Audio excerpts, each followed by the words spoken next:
conhecendo a palavra para sermos transformados pelo poder de Deus. E hoje lendo em Marcos capítulo 6, o versículo 53. Estando já do outro lado, chegar à terra em Genezaré, onde aportara. Vamos procurar entender o contexto. Os discípulos estavam em um lugar solitário quando Jesus disse a eles que eles deviam ir até Betsaida. Está em Marcos capítulo 6, o verso 45. Logo a seguir, compeliu Jesus os seus discípulos a embarcar e passar para o outro lado, a Betsaida. Mas nós lemos que, ao final da prova, estando no outro lado, chegaram à terra em Genezaré.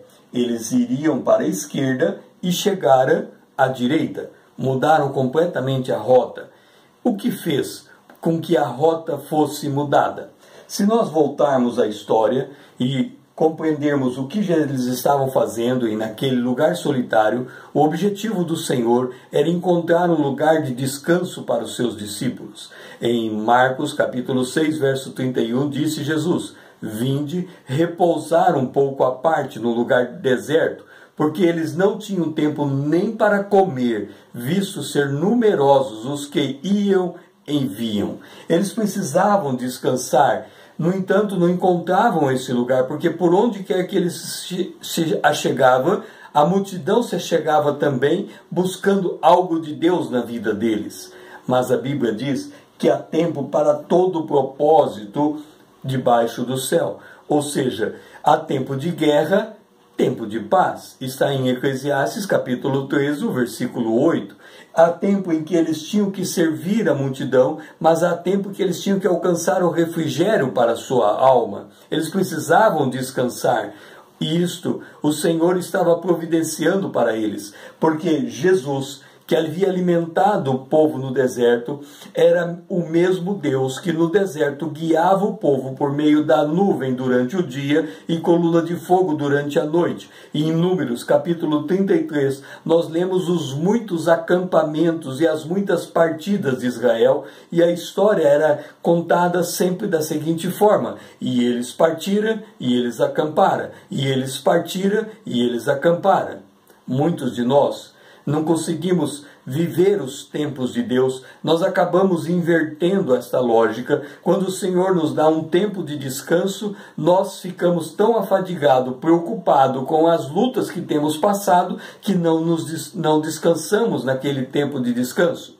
Ora, o Senhor tem um propósito para nós em cada prova. Quando saímos de um lugar para ir aonde o Senhor quer, e no meio do caminho nós obtemos uma experiência com Deus, esta experiência pode fazer mudar a nossa rota. Os discípulos, eles estavam em busca de um lugar de descanso, não descansaram no lugar solitário, iam para Betsaida, mas no meio do caminho eles viram Jesus andando sobre as águas, e Jesus entrou dentro do barco, e o vento cessou, e ali, na presença de Deus, eles encontraram o descanso de Deus. Portanto, eles estavam revigorados para que pudessem mudar a sua rota, ao invés de chegar em Betsaida, ir até Genezaré. Por quê?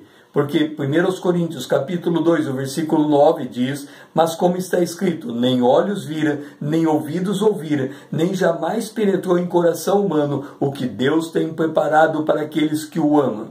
Deus sempre prepara algo novo para nós quando nós adquirimos experiências com Deus. Em Jeremias capítulo 29, versículo 11, reforçando aquilo que Deus tem preparado para nós, diz: "E eu sei o que pensamentos tem a vosso respeito, diz o Senhor, pensamentos de paz e não de mal, para vos dar o fim que desejais." Ora, por que Deus nos garante ter pensamento de paz?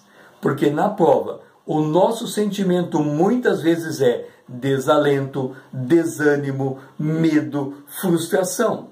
Eis que Deus declara que esse tipo de pensamento que nós temos no meio da prova, que muitas vezes se retrata, se traduz em desalento, desânimo, medo e frustração, diz o Senhor através de Paulo em 2 Coríntios capítulo 7, o versículo 9 e 10. "Agora me alegro, não porque fosse contristado no meio da prova", continua Paulo, "mas porque fosse contristados para arrependimento, pois fosse contristados, segundo Deus, de nossa parte nenhum dano sofresseis, porque a tristeza, ou seja, o desalento, o medo, o desânimo, a frustração, a tristeza, segundo Deus, produz salvação que a ninguém traz pesar, mas a tristeza do mundo produz morte. Ou seja, a prova nos traz salvação, porque a prova nos aproxima de Deus, a prova nos leva a conhecer ainda mais a Deus. Jesus, no lugar solitário, havia multiplicado os pães, mas os discípulos não entenderam que estava diante do Deus, o mesmo Deus do deserto que alimentou Israel. Portanto, o Senhor leva os discípulos através de uma prova para que eles pudessem conhecer quem Jesus é. E eles veem Jesus andando sobre as águas, porque ele faz com que a água se torne para ele um caminho seguro que o leva em direção aos seus discípulos.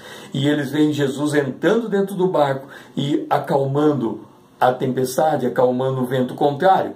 Ora, na prova nós conhecemos o Senhor mais intimamente, nós sabemos quem Ele é. Ele é o nosso Deus, o nosso Senhor, o nosso Pai. Por isso, em 2 Coríntios capítulo 6, o versículo 16, diz: habitarei e andarei entre eles, serei o seu Deus, e eles serão o meu povo, diz Deus.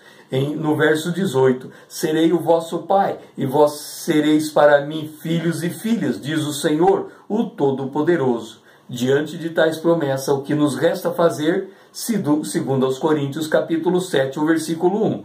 Tendo, pois, amado tais promessas, purifiquemo-nos de toda impureza, tanto da carne como do Espírito, aperfeiçoando nossa santidade no temor de Deus. E aqui terminamos esta longa jornada do caminho da sabedoria, porque este é o caminho da sabedoria. O princípio da sabedoria é temer a Deus, o temor ao Senhor é o princípio da sabedoria. O meu nome é César, usando da internet para com você compartilhar a palavra de Deus.